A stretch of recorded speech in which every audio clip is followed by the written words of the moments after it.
Poor little girl knocked and cried. They hurt my mama. What the rancher did next stunned everyone. The frantic pounding shattered the morning silence like gunshots. Jake Sully's coffee mug froze halfway to his lips as his weathered hands gripped the kitchen table.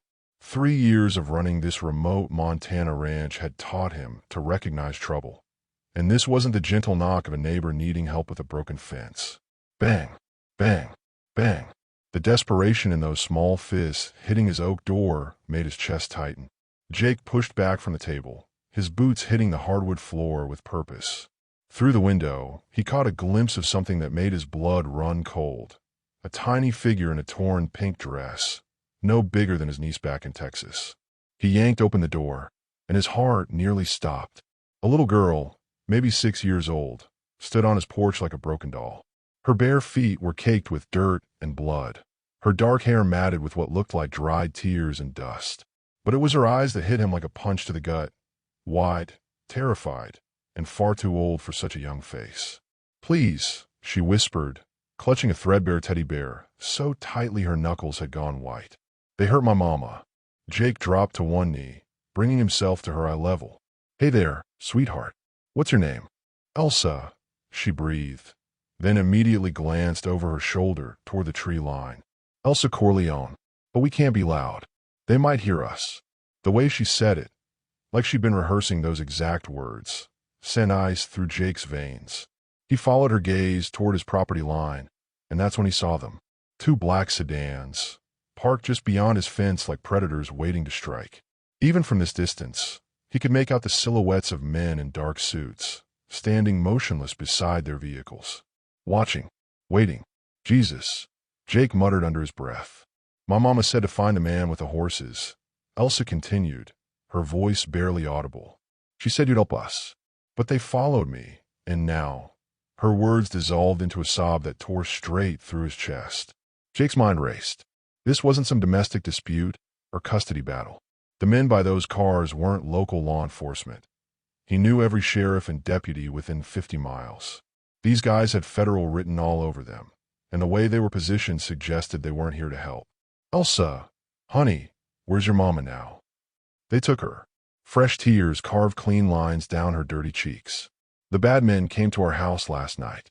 Mama hid me in the closet, but I saw them drag her away. She was screaming my name, and there was so much blood on the floor and—" Okay. Jake gently placed his hands on her trembling shoulders. "You're safe now. Nobody's going to hurt you while you're with me." But even as he said the words, he knew they might be a lie. Those men hadn't moved from their position, but he could feel their attention like a weight pressing against his back. Whatever this little girl had stumbled into, whatever her mother had been involved in, it was big enough to bring federal agents to his doorstep. And if they were willing to let a 6-year-old run scared and bleeding through the Montana wilderness, they weren't the good guys. Hello there, amazing viewers. I can already feel the tension building. Can't you? Before we dive deeper into Jake and Elsa's story, I want to know, where are you watching from today? Drop your location in the comments below. And if you're feeling that same chill I am about those mysterious men in black suits, make sure you're subscribed to catch every twist in this story. Trust me, you won't want to miss what happens next. Jake stood slowly, his eyes never leaving those distant figures. "Elsa, I need you to listen to me very carefully. We're going to go inside now, and I'm going to make some calls. But first, I need to know, did your mama ever mention why those men might be after her?" The little girl's grip tightened on her teddy bear. She said she saw something she wasn't supposed to see. Something about the mine. Jake's blood turned to ice water. The Blackwater Mining Company had been the talk of the county for months. A massive operation that had moved into the area with promises of jobs and prosperity. But there had been whispers, too. Stories about environmental violations. About workers who asked too many questions suddenly disappearing. About federal inspectors who never seemed to find anything wrong despite the obvious signs of contamination in the local water supply. What mine, sweetheart? The one where they keep the big trucks. Mama worked there, cleaning offices at night. She said she found papers that proved they were poisoning people, and she was going to tell the newspaper man. But then the bad men came. Jake's hands clenched into fists. If Elsa's mother had discovered evidence of Blackwater's illegal activities, and if she'd been planning to go public with it, Then those men outside weren't just federal agents. They were cleanup crew. And a 6-year-old girl was the only witness left alive. The sound of car doors slamming echoed across his property, and Jake's head snapped up. The men were moving now, walking with purpose toward his house. They had the measured gait of professionals, and Jake caught the glint of something metallic beneath their suit jackets. "Elsa," he said quietly, "we need to go. Right now." Jake swept Elsa into his arms and carried her through the house toward the back door, his mind calculating escape routes with the precision of someone who'd done this before. The little girl weighed almost nothing, and the way she instinctively wrapped her arms around his neck told him she'd learned to trust quickly, a survival skill no child should need. "Are you a soldier?" she whispered against his ear as he grabbed his truck keys from the kitchen counter. "I was," Jake replied, pushing through the screen door into his backyard. A long time ago. What he didn't tell her was that he'd been more than just a soldier. Staff Sergeant Jake Sully, 75th Ranger Regiment, had spent 3 tours in Afghanistan hunting down men who thought they were untouchable. Men who used fear and violence to silence witnesses. Men exactly like the ones now approaching his front door. He'd come to Montana to escape that life, to find peace among the horses and endless sky. But peace, it seemed, had a way of finding him anyway. "Where are we going?" Elsa asked as Jake settled her into the passenger seat of his pickup truck. "Somewhere safe." He started the engine, grateful for the diesel's quiet rumble. "But first, I need to know more about your mama." "What was her name?" "Sarah. Sarah Corleone." Elsa clutched her teddy bear tighter. "She wasn't really my mama, though. She adopted me when I was little. My real mama died in a car accident." Jake's heart clenched. This kid had already lost one mother, and now she might have lost another. Sarah sounded like a brave woman. "She is brave," Elsa corrected firmly. "She's not dead. I would know if she was dead. I can feel it here." She pressed her small hand to her chest. "She's hurt, but she's alive. We have to find her." The absolute certainty in her voice reminded Jake of his own daughter. The daughter he'd lost in a custody battle 3 years ago when his ex-wife decided a PTSD-riddled veteran wasn't fit to be a father. Emma would be about Elsa's age now, and Jake wondered if she still had that same fierce loyalty, that same unshakable faith in the people she loved. He pushed the thought away. This wasn't about his failures as a father. This was about keeping one little girl alive long enough to find her mother. Jake guided the truck along a dirt path that wound behind his barn, using the building to shield them from view of the approaching agents. Through his rearview mirror, he could see the men had reached his front porch. One of them was speaking into a radio while another examined the doorframe, probably looking for signs of forced entry. "Tell me about the papers your mama found," Jake said, keeping his voice gentle as he navigated toward the tree line. "Do you remember what they said?" Elsa was quiet for a long moment, staring out at the passing landscape. There were pictures of dead fish in a river, and numbers that made Mama cry. She said the mine was making people sick, but they were paying the government men to keep it secret. Jake's jaw tightened.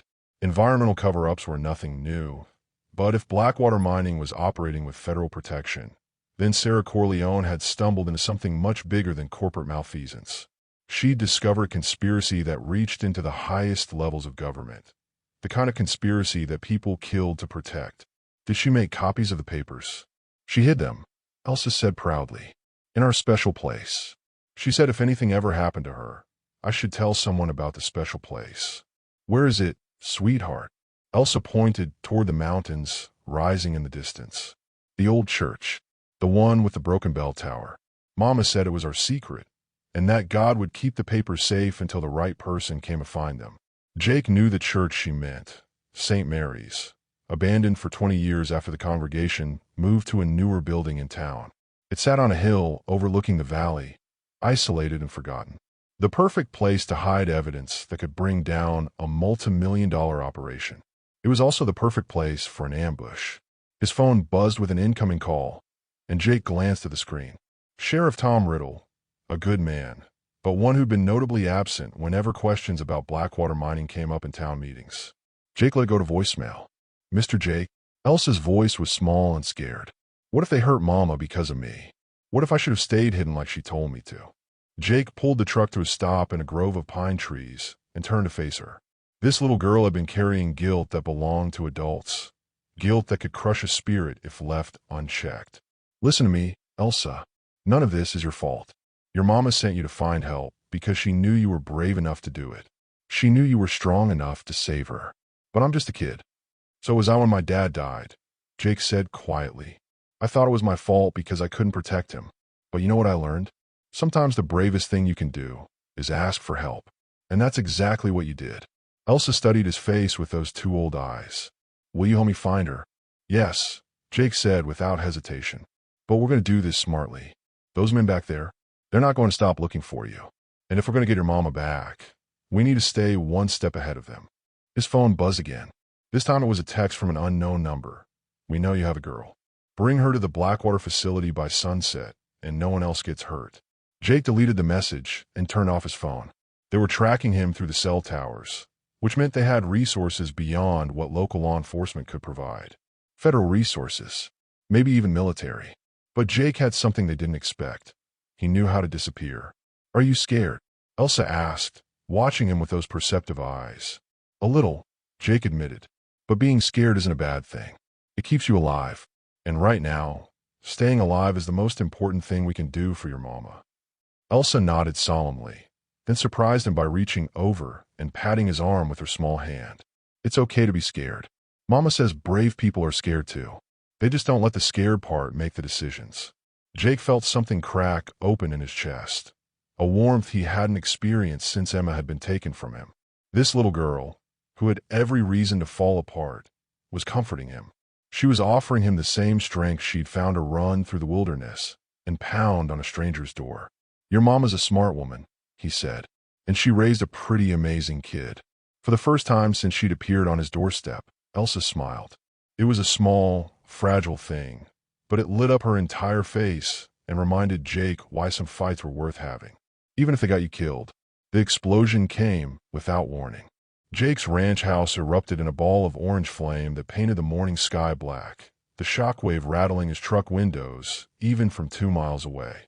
Elsa screamed and buried her face against his shoulder as debris rained down like deadly confetti.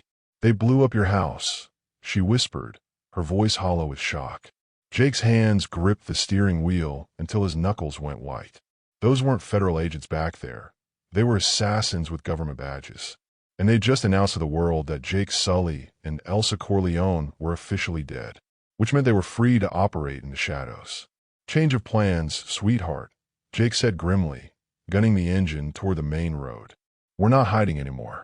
We're going hunting. But first, they needed allies. And Jake knew exactly where to find them. 20 minutes later, he pulled into the parking lot of Rosie's Diner, the kind of place where truckers and ranchers gather to share coffee and gossip.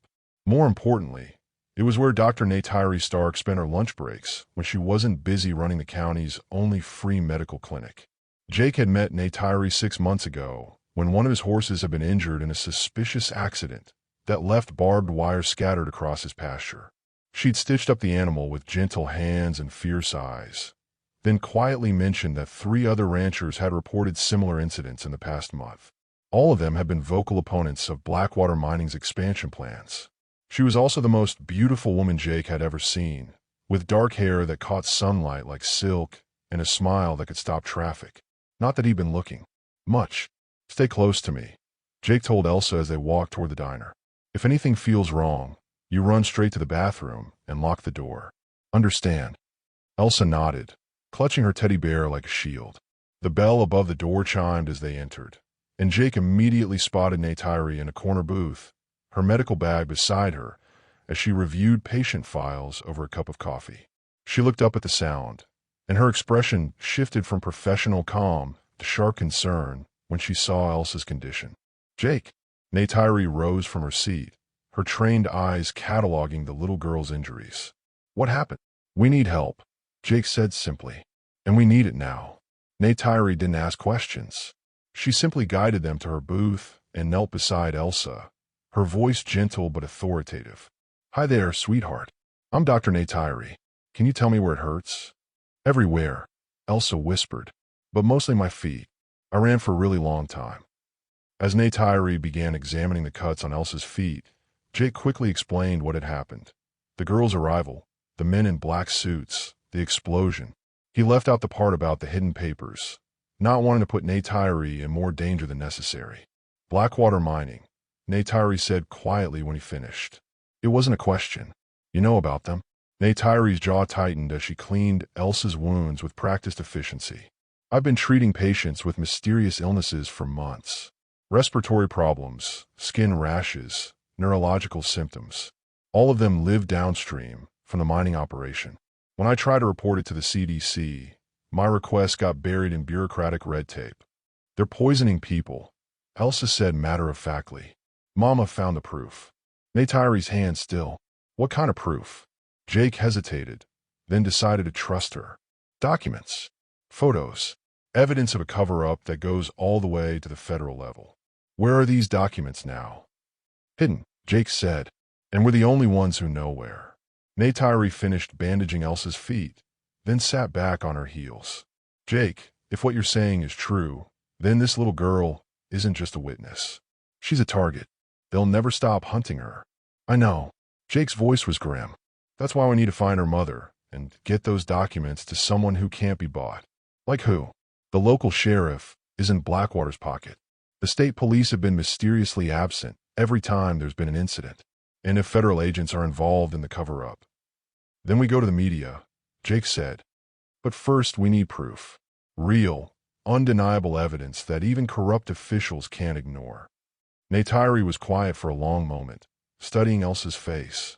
The little girl had fallen asleep against Jake's shoulder, exhausted by trauma and adrenaline. She looked so small, so fragile, but Jake had seen the steel in her spine.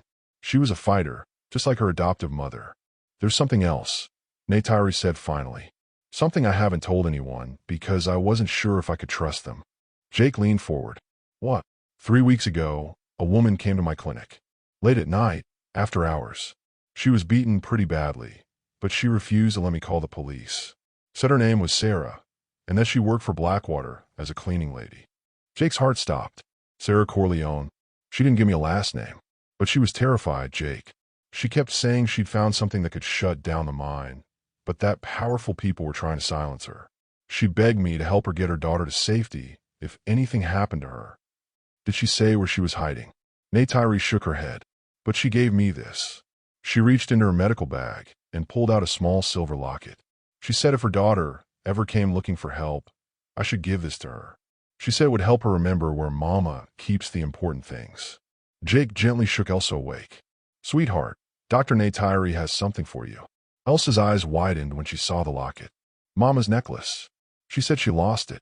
She opened the locket with trembling fingers, revealing a tiny photo of herself and Sarah. But more importantly, there was something else inside. A small piece of paper with numbers written on it. Coordinates, Jake breathed. Not to the church, Elsa said, studying the numbers. To mine. Mama must have hidden copies of the papers there too. Jake felt ice form in his stomach. Elsa, that's the most dangerous place we could possibly go. But that's where they're keeping her, Elsa said with absolute certainty. I can feel it. She's there, and she's waiting for us to find her. Neytiri looked between them, her expression torn. Jake, this is insane. You're talking about infiltrating a heavily guarded mining facility to rescue a woman who might already be dead. She's not dead, Elsa said firmly. And I'm going with or without you. The determination in her voice reminded Jake so much of his own daughter that it physically hurt. Emma had that same stubborn streak, that same refusal to back down when she believed in something. It was one of the things he'd loved most about her, and one of the things that had driven his ex-wife crazy. If we do this, Jake said slowly, we do it right.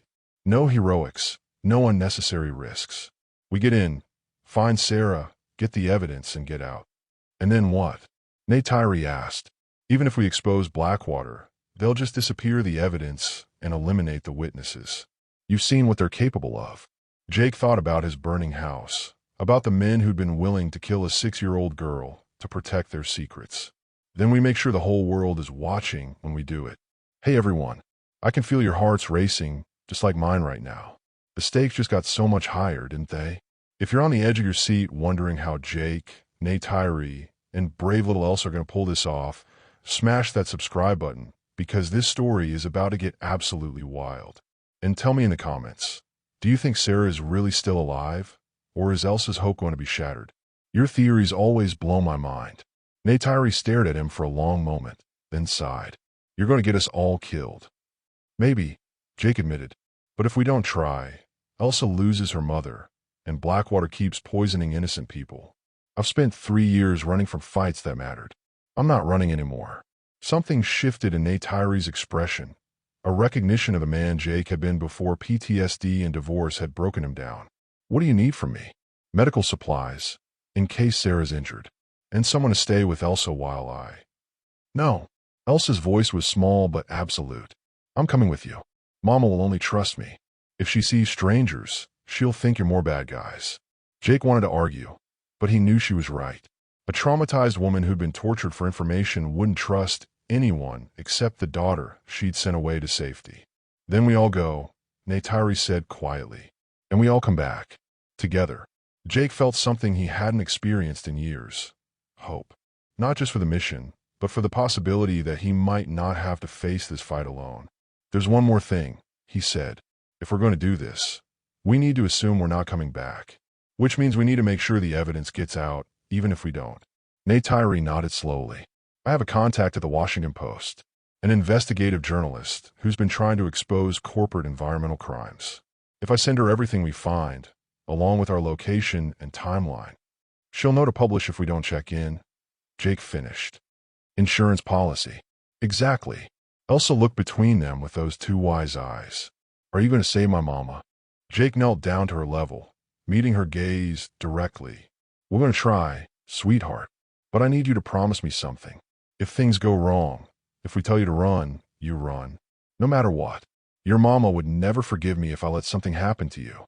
Elsa considered this seriously, then nodded. I promise.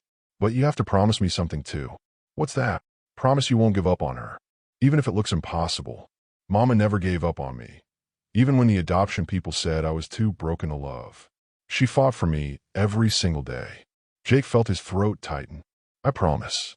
As they prepared to leave the diner, Jake caught Neytiri's arm. You don't have to do this. You could take Elsa somewhere safe and wait for us to. Jake. Neytiri's voice was gentle but firm. I became a doctor to help people. And right now, you and Elsa need help more than anyone I've ever met. Besides, she added with a small smile, someone needs to keep you from doing anything stupidly heroic. Jake felt something warm unfurl in his chest, something that felt dangerously like affection. Thank you.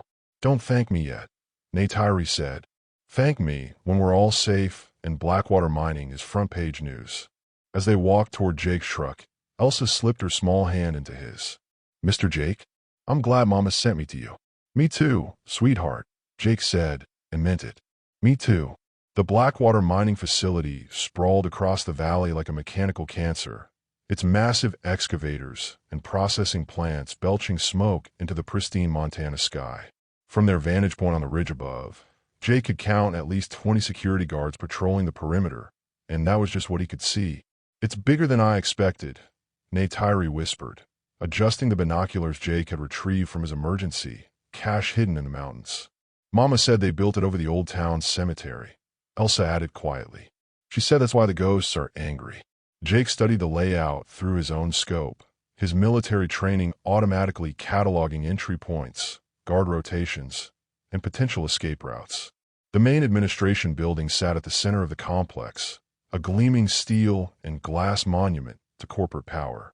If Sarah was being held anywhere, it would be there. There, Neytiri said, pointing to a section of the building's upper floor. Those windows have bars on them. And look, she handed Jake the binoculars. Jake focused on the area she'd indicated and felt his blood run cold. A woman's silhouette was visible behind one of the barred windows, and even from this distance, he could see she was pacing back and forth like a caged animal. Mama. Elsa gasped, reaching for the binoculars. Jake gently stopped her. We don't know for sure if it's her, sweetheart, but it's a good sign. What he didn't say was that the woman in the window moved like someone who was injured. Her gait was uneven, favoring her left side, and she kept one arm pressed against her ribs. If it was Sarah, she'd been hurt badly. How do we get in? Neytiri asked. Jake had been studying that problem for the past hour. The facility was surrounded by a 12-foot chain-link fence topped with razor wire, with guard towers at each corner. Motion sensors and cameras covered every approach, and the main gate was manned by at least 6 armed guards. But Jake had noticed something the designers hadn't counted on: the old mining tunnels that honeycombed the mountain beneath the facility. According to the geological surveys he'd memorized during his research into Blackwater's environmental impact, some of those tunnels connected to the natural cave system that ran under the administration building. Underground, he said finally. There's a cave entrance about half a mile north of here. If the old mining maps are accurate, it should connect to the basement level of the main building. Should? Neytiri raised an eyebrow. 60% chance, Jake admitted. Maybe 70. And if you're wrong, then we end up trapped in a collapsed mine shaft with no way out. Neytiri stared at him. Those are terrible odds. Better than trying to walk through the front gate, Jake pointed out. As they prepared to move, Jake's satellite phone buzzed with an encrypted message from his old Army buddy, Tony Montana, who now worked private security in D.C. The message was brief but chilling. Blackwater connected to Senator Williams. Federal task force mobilizing. You have maybe 6 hours before they bring in military assets. Whatever you're planning, do it now. Jake showed the message to Neytiri, watching her face pale as she read it. Military assets, she whispered. Drones, helicopters, special forces teams. Jake explained grimly. They're not just trying to cover this up anymore. They're treating it like a national security threat. Because of what Mama found, Elsa said with frightening clarity. It's not just about poisoning people, is it? It's about something bigger. Jake knelt beside her. What makes you say that? The papers Mama showed me. There are pictures of trucks with special symbols on them, like the ones the Army uses for dangerous stuff. And there were maps of other places, lots of other places, with the same symbols. Jake felt the pieces clicking into place with horrible clarity. Blackwater wasn't just covering up environmental violations. They were using their mining operations as fronts for something much more sinister. Possibly weapons storage, or worse, weapons development. If Sarah had discovered evidence of illegal weapons programs being run under the cover of legitimate mining operations. We need to move, he said urgently. Now. The cave entrance was hidden behind a curtain of overgrown vines, exactly where the old geological survey had indicated. Jake used his knife to clear the vegetation, revealing a narrow opening that disappeared into darkness. I'll go first, he said, pulling a tactical flashlight from his pack. Neytiri, you stay in the middle with Elsa. If anything happens to me, you take her and run. Don't look back. Don't try to be a hero. Just run. What if something happens to you? Elsa asked, her voice small and scared. Jake knelt down and looked into her eyes. Then Dr. Neytiri will take care of you. She's one of the good guys, sweetheart. You can trust her. But I want you to come back too, Elsa said, throwing her arms around his neck. The unexpected embrace hit Jake like a physical blow. When was the last time someone had hugged him like that? When was the last time someone had needed him to come back? I'll do my best, he promised, gently extracting himself from her grip. But right now, your mama needs us to be brave. The tunnel was worse than Jake had expected. The air was thick with decades of accumulated dust and the metallic smell of old mining equipment. Water dripped constantly from the ceiling, and more than once they had to squeeze through passages barely wide enough for an adult. How much farther? Neytiri whispered after they'd been walking for 20 minutes. Jake checked his compass and the hand-drawn map he'd sketched from memory. Should be close. The tunnel should start angling upward soon, and then the sound of voices echoing through the darkness made them all freeze.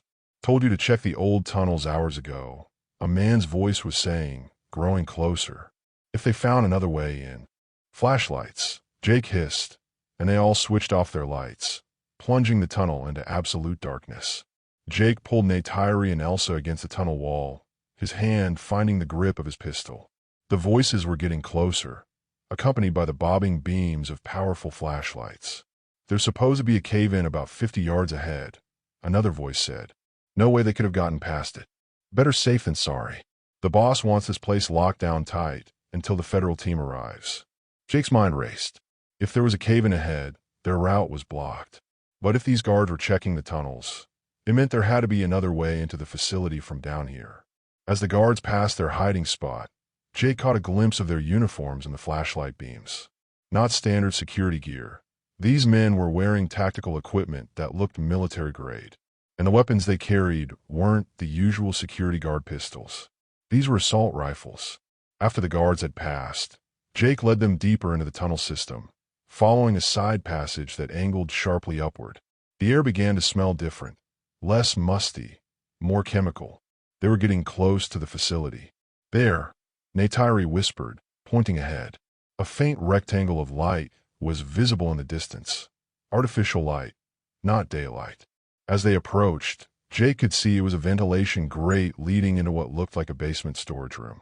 Jake carefully removed the grate and peered into the room beyond. Stacks of boxes lined the walls, and he could see labels that made his blood run cold. Hazardous materials. Authorized personnel only. This is it, he whispered. We're in. But as they climbed through the opening, Elsa suddenly grabbed his arm. Mr. Jake, she whispered urgently. I hear something. Jake froze, listening. At first there was nothing, but then he heard it too.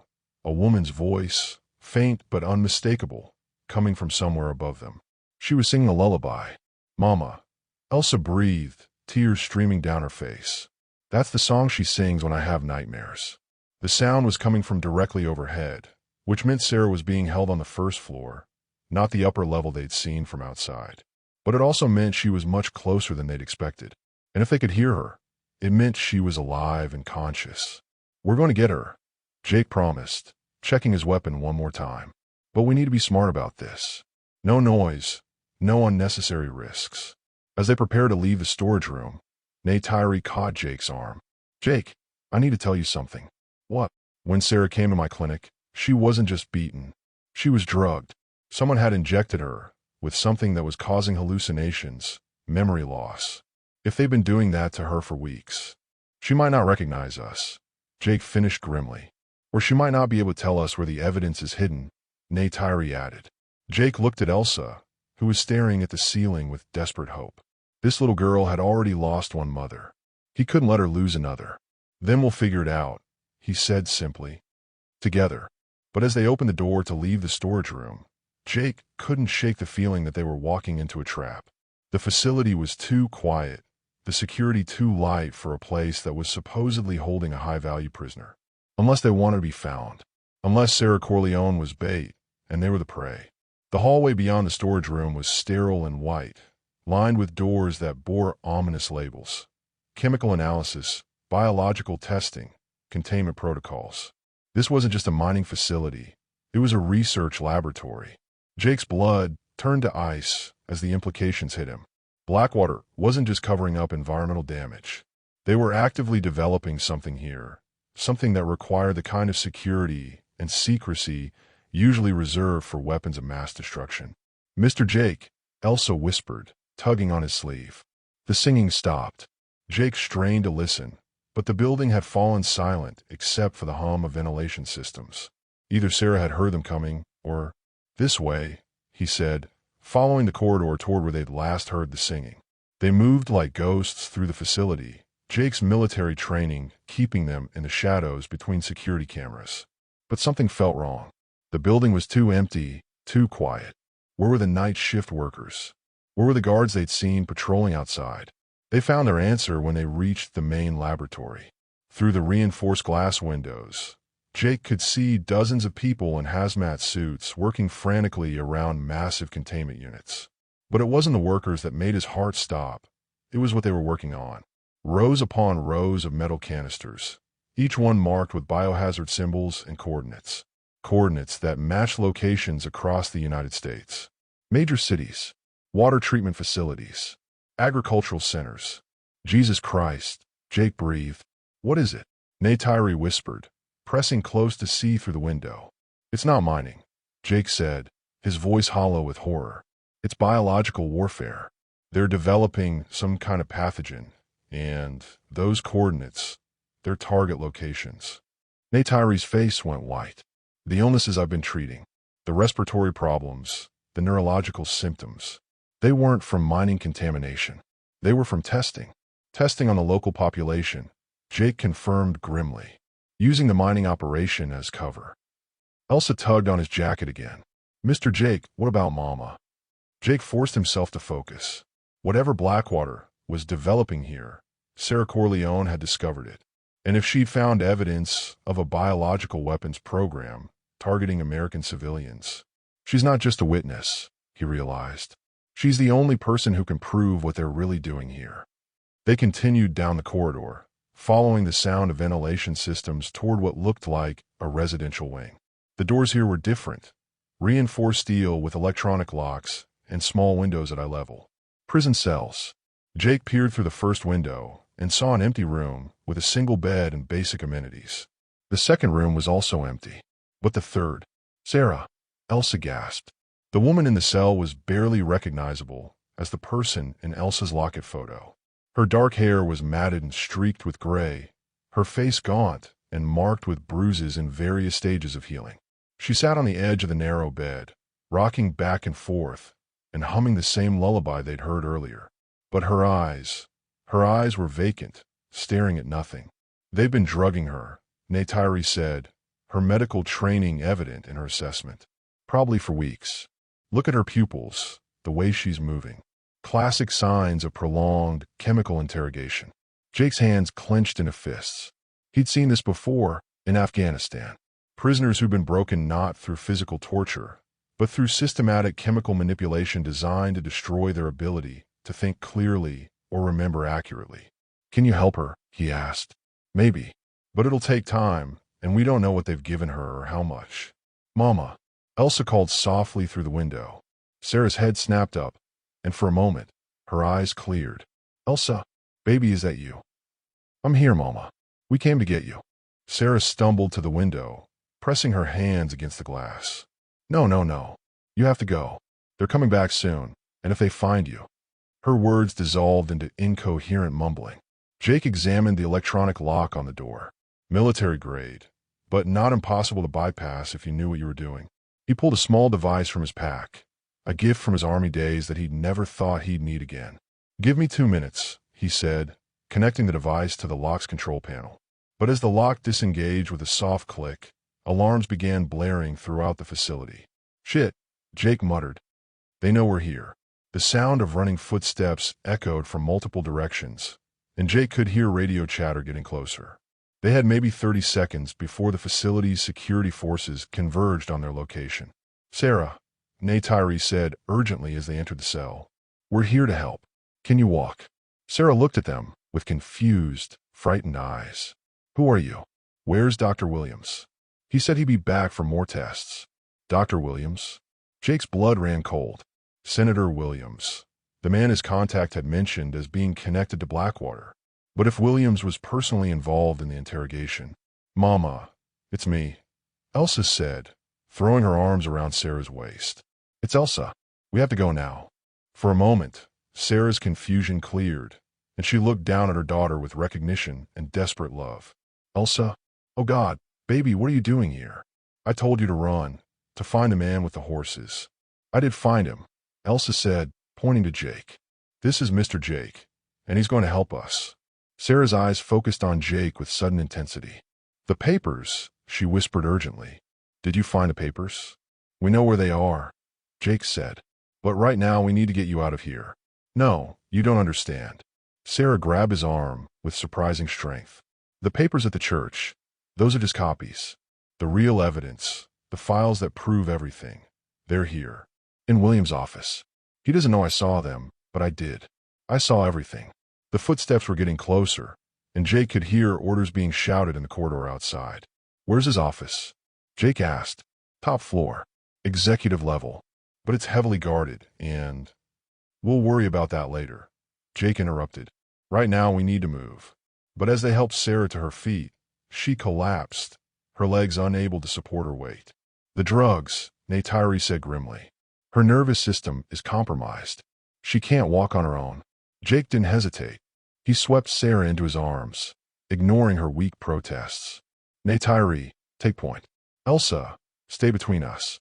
We're going back the way we came. But when they reached the corridor, Jake's heart sank. Security guards were approaching from both directions, their tactical gear and weapons making it clear this wasn't a capture mission. It was an elimination order. This way, Neytiri said, pointing to a service stairwell they'd passed earlier. They burst through the stairwell door, just as the first shots rang out behind them. Jake felt a bullet wind past his ear as he carried Sarah up the stairs, Elsa and Neytiri close behind. "Where are we going?" Neytiri shouted over the sound of pursuing footsteps.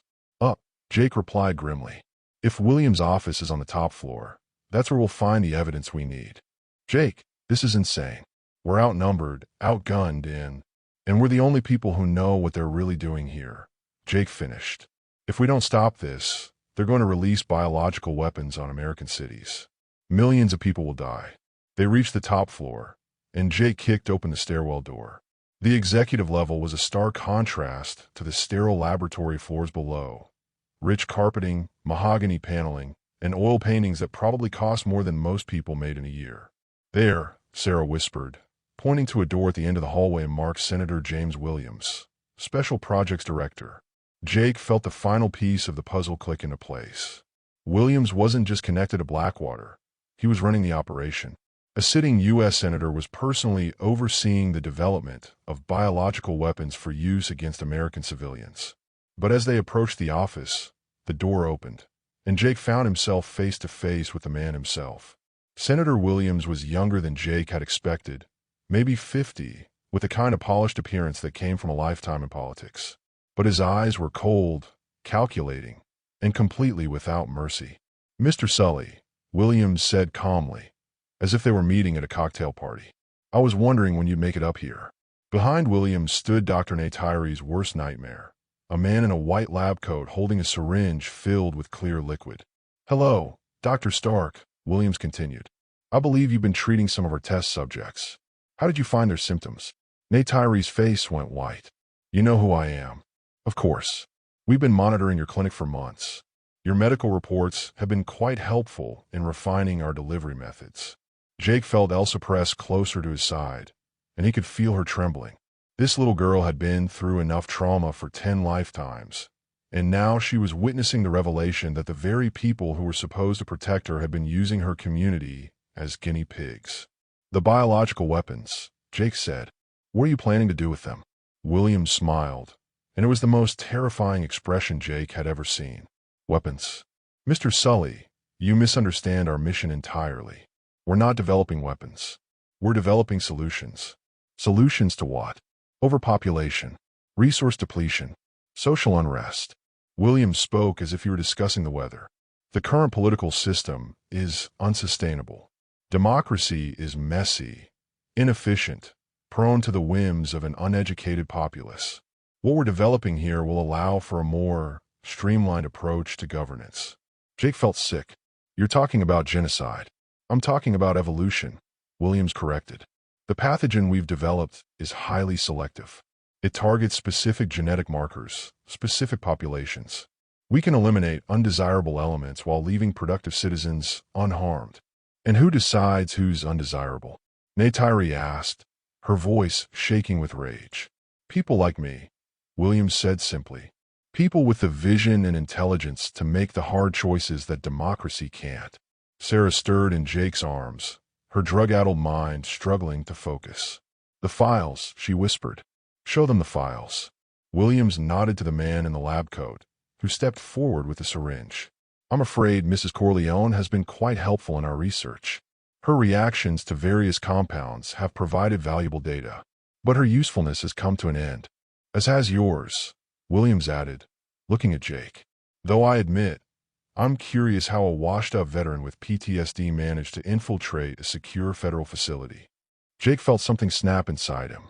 The casual dismissal, the arrogant assumption that he was broken, the complete disregard for human life.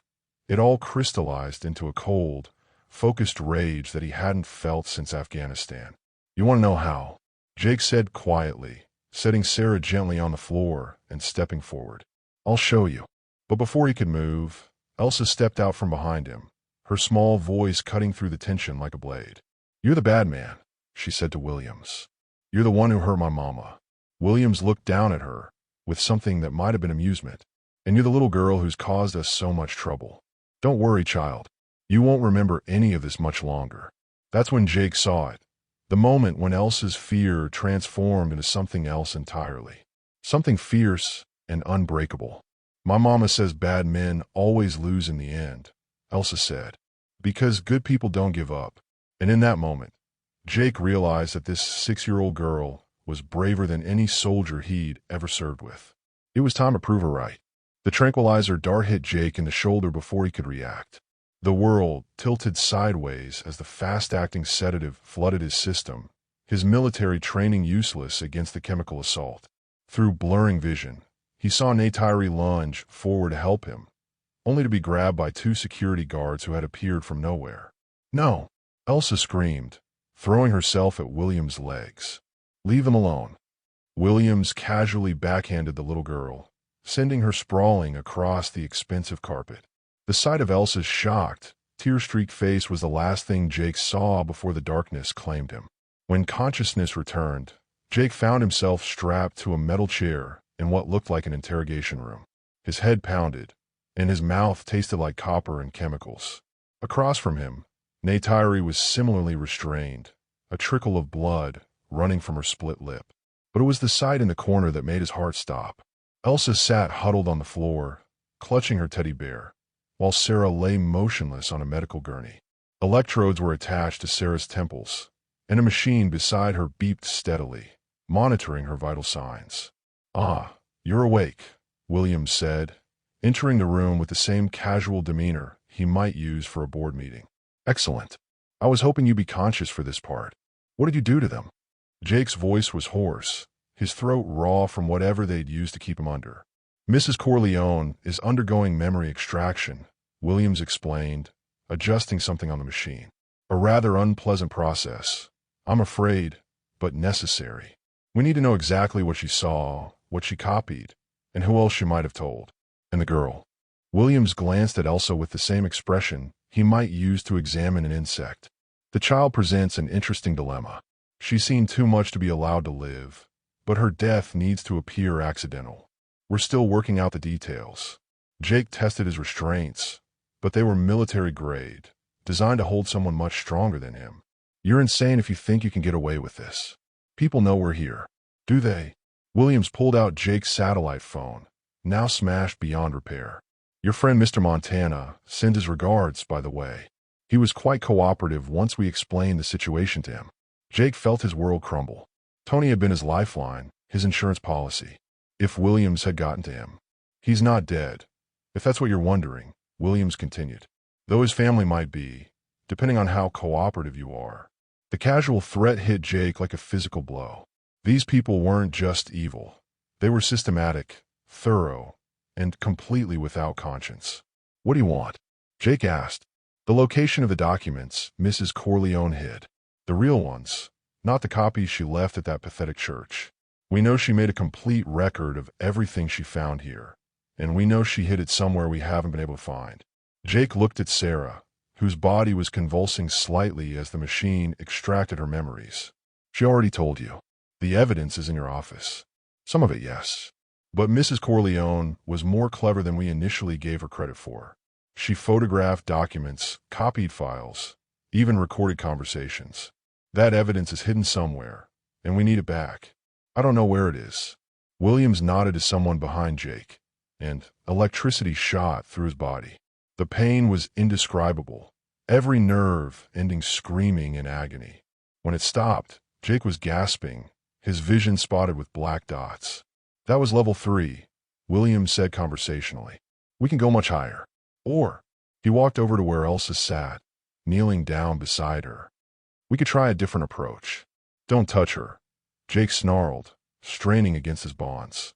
"The child is quite attached to you, isn't she?" Williams observed. "Remarkable, really. She's known you for less than a day, yet she seems to trust you completely. Children are so wonderfully naive." Williams pulled a small device from his pocket, another syringe, this one filled with a dark liquid. "This is a concentrated version of what we've been testing on the local population.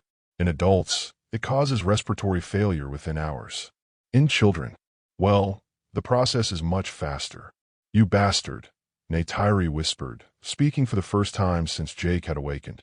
"She's just a child." "She's a witness," Williams corrected. and witnesses are liabilities. He moved toward Elsa with the syringe, and Jake felt something break inside him.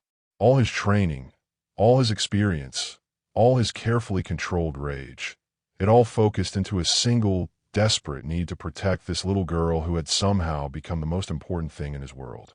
"Wait," Jake said. "I'll tell you what you want to know." Williams paused. "I'm listening."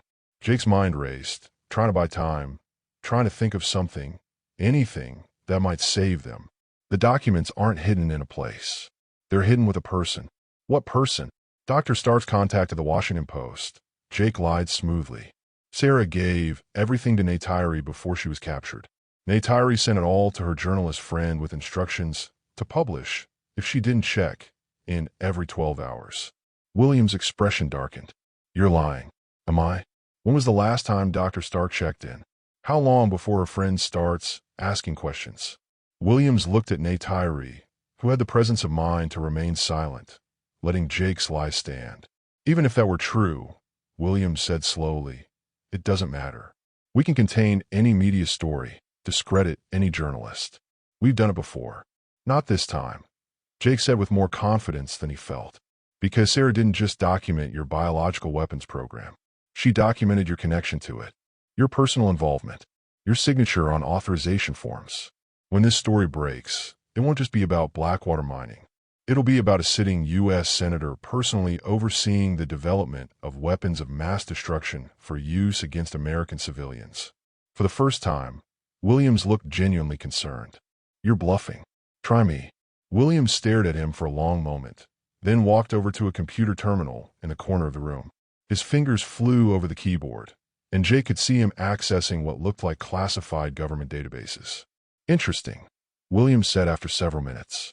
"It appears Dr. Stark did indeed send several encrypted files to a Washington Post email address approximately 6 hours ago." Jake felt a surge of hope. Neytiri had actually done it. She'd sent something to her contact, probably as a precaution when they'd first entered the facility. But Williams' next words crushed that hope.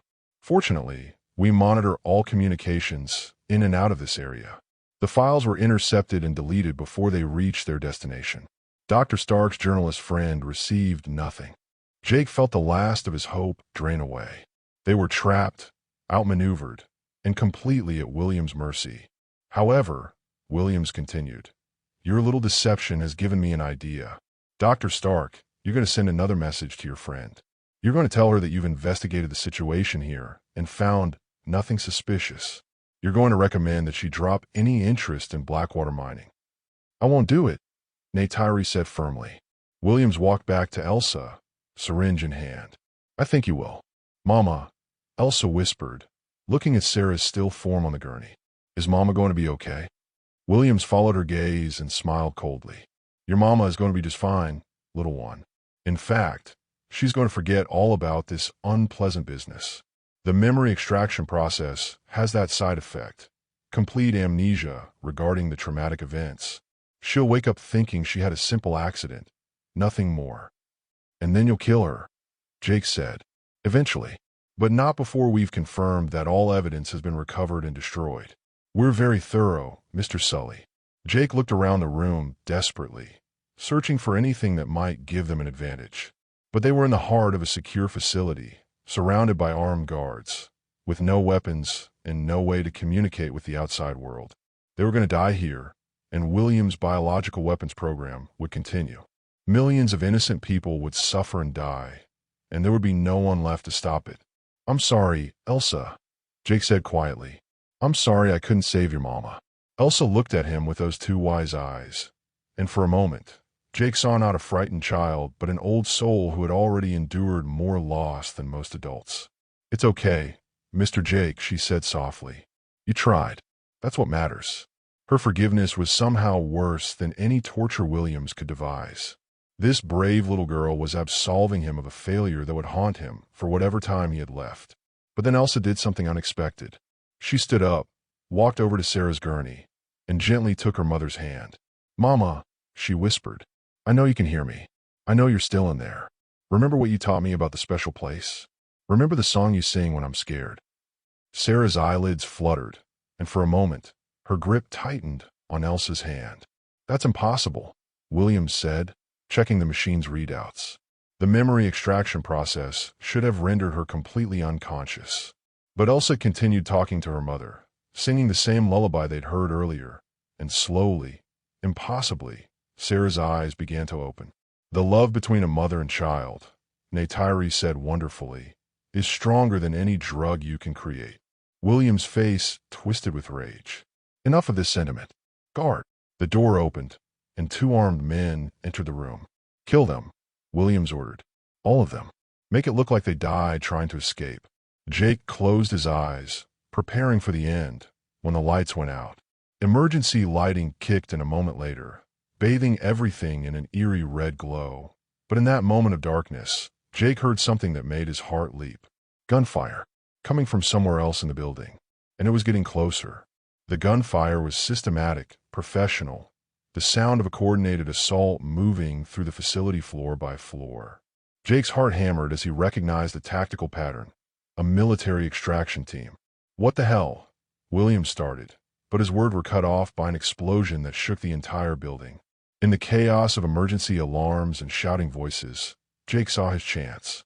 The guards had turned toward the door, their attention split between the prisoners and the approaching threat. Sarah, somehow fighting through the drugs in her system, had managed to sit up on the gurney. Elsa, Sarah whispered, her voice slurred but determined. The teddy bear. Elsa looked confused for a moment, then understanding dawned in her eyes. She hugged her threadbare teddy bear tight, and Jake heard a soft electronic beep. GPS tracker, Sarah explained, seeing Jake's expression, sewn into the stuffing. I activated it before they took me. William spun around, his face contorting with rage. You clever little. The door exploded inward. Through the smoke and debris came figures in full tactical gear, moving with the precision Jake remembered from his own military days. But these weren't federal agents. The insignia on their gear belonged to a private military contractor Jake recognized. Phoenix Security, he breathed. The lead operative pulled off his helmet, revealing a face Jake hadn't seen in 3 years. Colonel Sam Worthington, Jake's former commanding officer, grinned at him through the smoke. Miss me, Sully? How did you? Your friend Montana got word to us before Williams' people grabbed him, Sam explained, cutting Jake's restraints with a tactical knife. Turns out the Pentagon has been investigating Blackwater for months. They just needed someone on the inside to confirm what they suspected. Williams backed against the wall, his political composure finally cracking. You have no authority here. This is a classified federal operation. Not anymore, Sam said, producing a tablet that displayed official documents. As of 2 hours ago, Blackwater Mining's federal contracts have been terminated, and this facility has been designated a crime scene. You're under arrest for treason, conspiracy, and about 50 other charges that'll keep you locked up for the rest of your life. But Williams wasn't finished. As Sam moved to secure him, the senator pulled a concealed pistol from his jacket. If I can't complete the project, Williams snarled, then no one can. He aimed the weapon not at Sam or Jake, but the control panel for Sarah's memory extraction machine. Jake realized with horror that Williams intended to overload the system. The electrical surge would kill Sarah instantly. No, Elsa screamed. Time seemed to slow as Williams' finger tightened on the trigger. Jake lunged forward, but he was too far away. Sam was raising his weapon, but Williams already had the angle. Then Neytiri, who had been quietly working at her own restraints during the confusion, broke free and threw herself between Williams and the control panel. The gunshot was deafeningly loud in the confined space. Neytiri stumbled backward, clutching her shoulder where Williams' bullet had torn through muscle and bone. But her sacrifice had given Sam the opening he needed. The colonel's return shot was precise and final. Williams crumpled to the floor, his weapon clattering away. Neytiri. Jake caught her as she fell, his hands immediately applying pressure to the wound. Stay with me. You're going to be okay. Sarah. Neytiri gasped. Help Sarah first. Jake looked at the woman who had risked everything to help them, who had thrown herself into danger to save a stranger's life, and felt something shift in his chest. This wasn't just admiration or gratitude. It was something deeper, something he'd thought he'd lost the capacity to feel. Sam, I need a medic, Jake called. Already on the way, Sam replied, speaking into his radio. Phoenix Base, this is Worthington. We have multiple wounded. Need immediate medical evacuation. Jake gently disconnected the electrodes from Sarah's head, while one of Sam's medics worked on Neytiri's shoulder. Sarah's eyes were clearer now, the drugs beginning to wear off, and she was looking around the room with growing awareness. Elsa. Sarah's voice was weak but urgent. Where's my baby?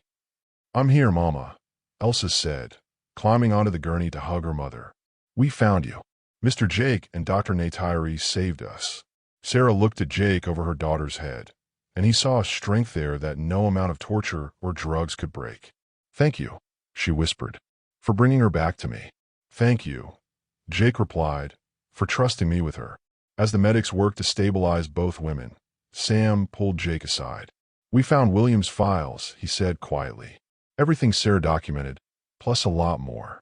This goes deeper than we thought. Blackwater was just one of several facilities. There are sites in 12 states, all developing different aspects of the same biological weapons program. Jake felt sick. How many people were they planning to kill?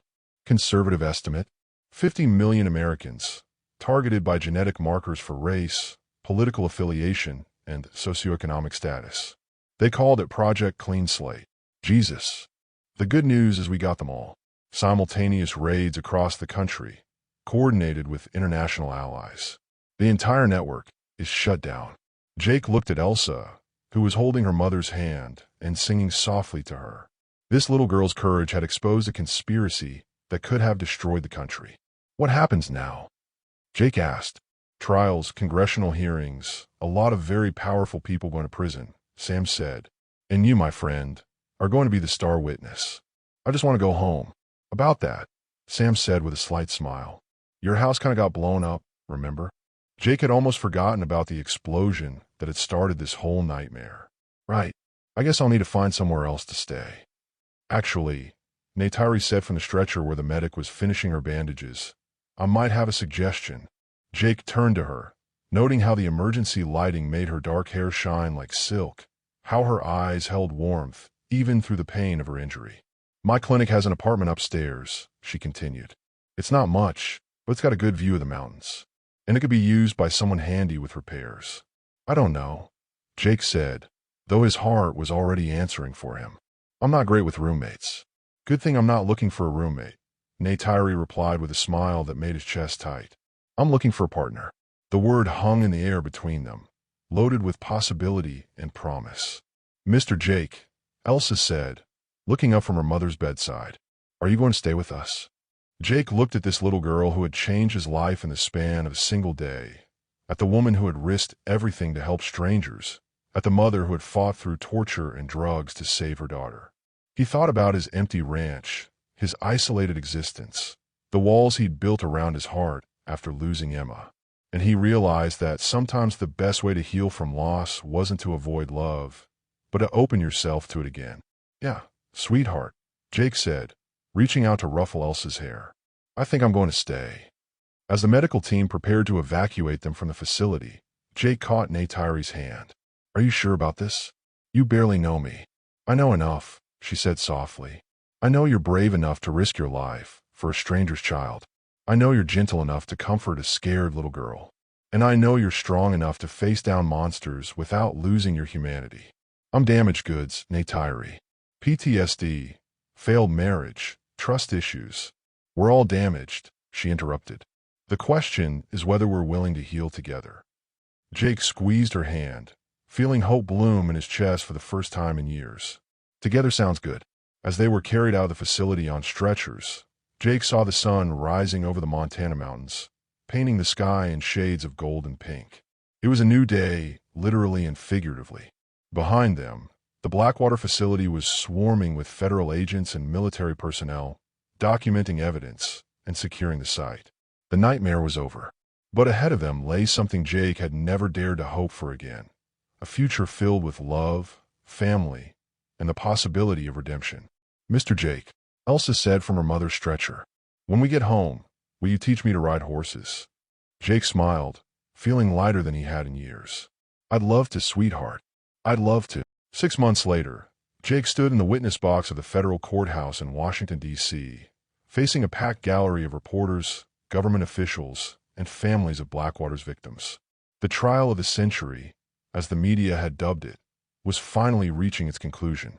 "Mr. Sully," the prosecutor said, "in your expert opinion, how many American lives were saved by the actions of Sarah Corleone and her daughter Elsa?" Jake looked out at the gallery, where Sarah sat in the front row, her arm around Elsa, who was wearing a new dress and clutching a different teddy bear, this one without hidden GPS trackers. Beside them sat Neytiri, beautiful and radiant, her shoulder fully healed from the gunshot wound. "Conservatively," Jake said into the microphone, 50 million. But the real number is probably much higher, because Project Clean Slate was designed to be self-perpetuating. Once released, the biological agents would have continued to spread and mutate. A murmur ran through the courtroom. Even 6 months after the conspiracy's exposure, people still struggled to comprehend the scope of what had been planned. And this was prevented by a 6-year-old girl who had the courage to knock on a stranger's door. "Elsa Corleone is the bravest person I've ever met," Jake said firmly. "She saved this country." The defense attorney, a sharp-faced woman in an expensive suit, stood for cross-examination. "Mr. Sully, isn't it true that you suffer from post-traumatic stress disorder?" "Yes." "And that you've been prescribed medication for anxiety and depression?" "Yes."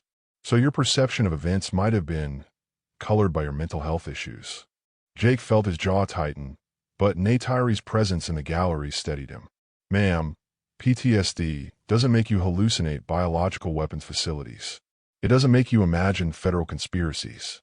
And it sure as hell doesn't make you imagine a little girl running through the wilderness to save her mother's life. But it might make you prone to paranoid thinking." "Objection," the prosecutor interrupted. "The defendant's guilt has been established by physical evidence, documented communications, and the testimony of dozens of witnesses. Mr. Sully's mental health is irrelevant." "Sustained," the judge ruled. The defense attorney tried a different approach. "Mr. Sully, you've been romantically involved with Dr. Neytiri Stark since these events, haven't you?" "Yes."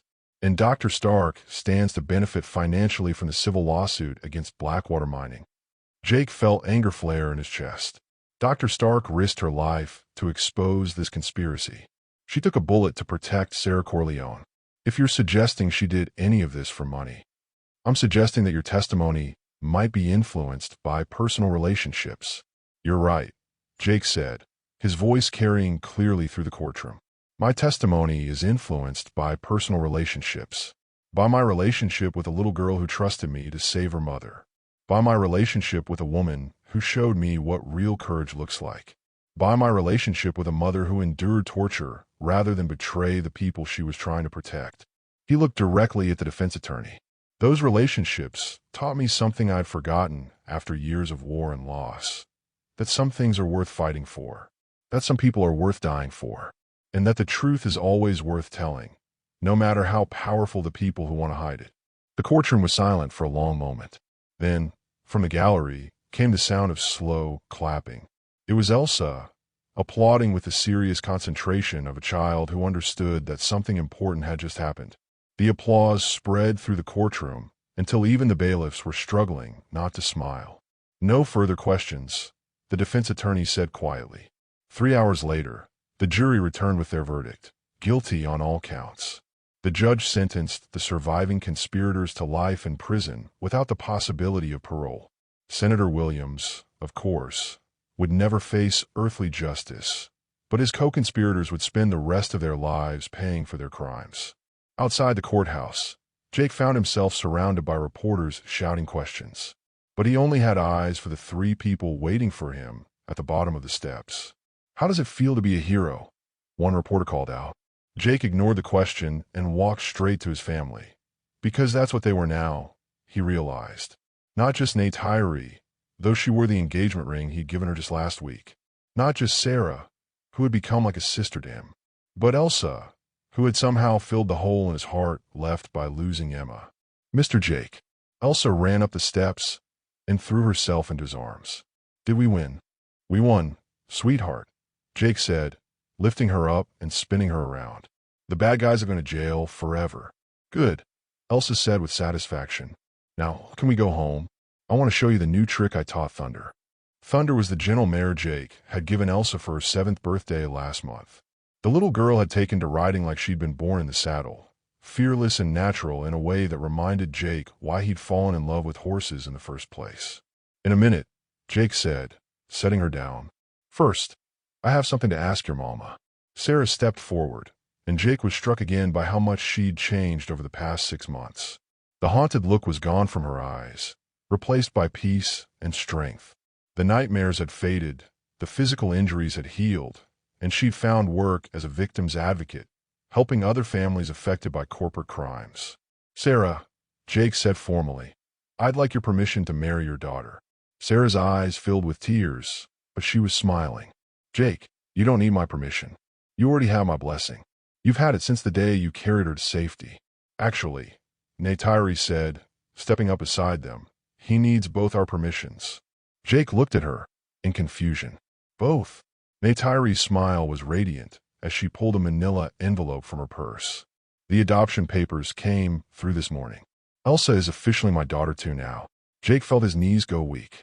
When Neytiri had first mentioned wanting to adopt Elsa, he thought it was just about giving the little girl more stability. He hadn't realized. I mean we're a family," Neytiri said softly. "All of us. If you want us to be." Jake looked at Elsa, who was bouncing on her toes with excitement. "What do you think, sweetheart? Want to be stuck with me forever?" "Yes," Elsa shouted, loud enough for the reporters to hear. "But only if you promise to keep teaching me to ride horses and to read me stories and to make pancakes on Sunday mornings." "I promise," Jake said, his voice thick with emotion. "And you have to promise to take care of Mama Neytiri when she gets sick and to fix things when they break and always come home safe." "I promise that too. And you have to promise to love us even when we're grumpy or scared or sad." Jake knelt down to Elsa's level, taking her small hands in his.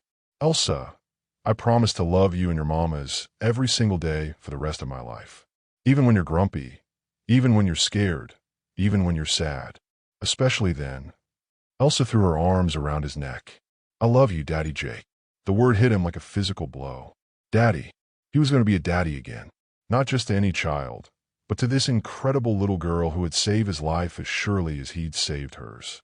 "I love you too, baby girl," he whispered into her hair. "More than all the stars in the sky."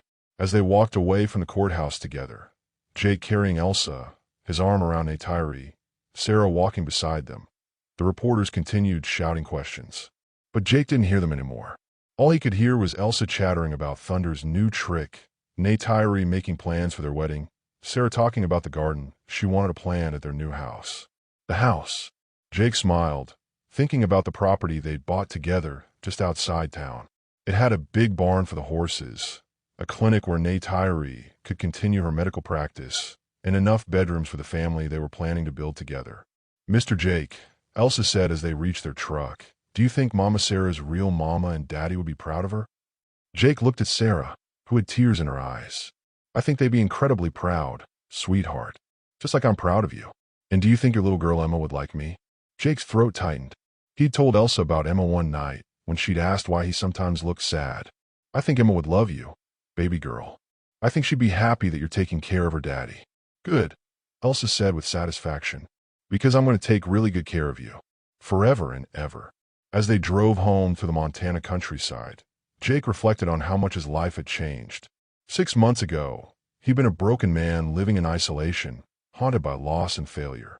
Now he was part of a family, engaged to an incredible woman, and father to a little girl who had taught him that courage wasn't the absence of fear, it was love in action. The ranch came into view as they crested the hill, and Jake felt his heart swell with contentment. The new house was bigger than his old one, with a wraparound porch where they could sit and watch the sunset.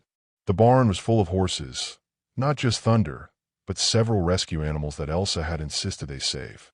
"Home," Neytiri said softly, squeezing his hand. "Home," Jake agreed. But as they pulled into the driveway, Jake noticed something that made him smile. There, on the front porch, sat a small figure in a familiar pink dress. "Is that?" Sarah started. "Emma," Jake breathed. His ex-wife's car was parked in the driveway, and, as they got out of the truck, Jake's daughter came running toward them. She was bigger than he remembered, her hair longer, but her smile was exactly the same. "Daddy." Emma threw herself into his arms, and Jake felt the last broken piece of his heart click back into place. "Hey, baby," he whispered, holding her tight. "What are you doing here?" "Mommy saw you on TV," Emma said. "She said you were a hero, and that heroes should be with their families. So she brought me to see you." Jake looked up to see his ex-wife, Jennifer, standing on the porch. She looked older, tired, but she was smiling. "Hello, Jake," she said. "I think we need to talk." 2 hours later, after Emma had been introduced to her new family and was out in the barn with Elsa learning about horses, Jake sat on the porch with Jennifer. "I was wrong," she said simply. "About you, about your PTSD, about your ability to be a father. Watching you on the news, seeing what you did for that little girl, I realized I let my fear make decisions that hurt everyone, especially Emma." "Jennifer, let me finish," she said. "Emma asks about you every day. She wants to know when she can see her daddy again. And after seeing you today, seeing how happy you are, how healthy you look, I think it's time for her to come home." Jake felt tears sting his eyes. "What are you saying?" "I'm saying I want to modify our custody agreement. I want Emma to spend summers here with you, and maybe some holidays. I want her to know her father." Through the window, Jake could see Emma and Elsa playing with a litter of kittens that had been born in the barn last month. The two girls were laughing, already bonding like sisters. "She'll love it here," Jake said. "I can see that," Jennifer replied. "And Jake, I'm sorry for everything." Jake nodded, accepting the apology he'd never thought he'd hear. "Thank you." That evening, as the sun set over the mountains, Jake stood on his porch, surrounded by his family. Emma was staying for a week, getting to know her new stepmother and sister. Sarah was helping Naytiri plan their wedding, which would take place right here on the ranch in the fall. And Elsa was curled up in his lap, reading him a story about a brave little girl who saved a kingdom. And they all lived happily ever after. Elsa finished, closing the book. "Yes, they did," Jake said, kissing the top of her head. "Daddy Jake." "Yes, sweetheart." "Do you think we'll have our own happily ever after?" Jake looked at Naytiri, who was laughing at something Emma had said. He looked at Sarah, who was finally at peace. He looked at Emma, who was home where she belonged. And he looked at Elsa, the brave little girl who had knocked on his door and changed everything. "I think we already do, baby girl," he said. "I think we already do." As the stars came out over Montana, Jake Sully held his daughter close and marveled at how a single moment of courage, a little girl's desperate knock on a stranger's door, had led to this perfect, impossible, beautiful life. Sometimes the best stories, he realized, were the ones that started with someone brave enough to ask for help. And sometimes, if you were very lucky, they ended with love.